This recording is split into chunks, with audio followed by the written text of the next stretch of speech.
Welcome to Bluegrass Home and Garden TV. Bluegrass Home and Garden TV is brought to you by Jimmy Nash Homes, Comfort Heating and Air, Springhouse Gardens, Back Construction, Dinger's Hearth Patio and Grill, and by Buyer's Paradise Furniture. Join us now for Bluegrass Home and Garden TV with Amber Canoy.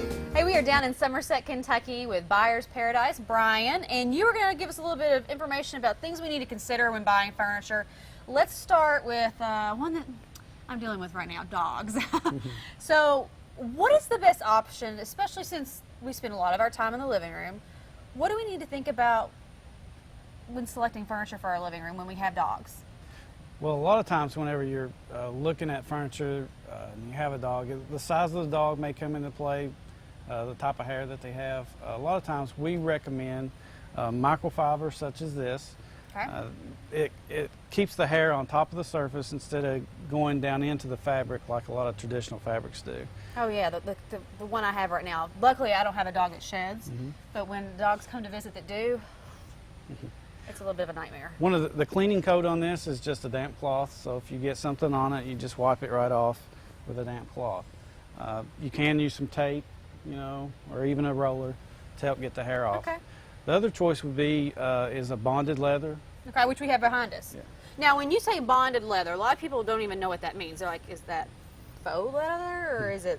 No, it's not fake leather. Okay. It's actually leather, and what they do, they take the leather byproduct and they apply it to another surface, and then it's bonded to that surface.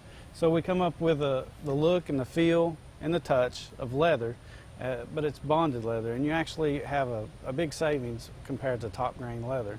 Okay, so now here's a question. You know, my dog, I have to relate everything back to, you know, to my experiences. I would like to think a lot of people out there have probably similar experiences.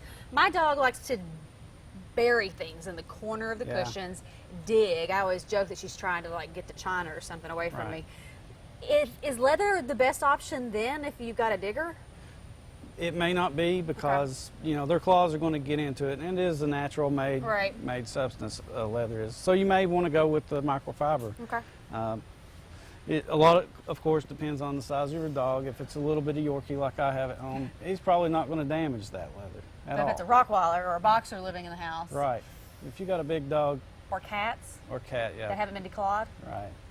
Well, now, in regards to traditional cloth, is it, I mean, I would think that there's a lot of odors that can get into it as well, besides the fact that, you know, their hair wants to just stay on it. Right. What can we do if we have this and we aren't ready to necessarily buy new furniture? What can we do to try to get the odors out of stuff like this?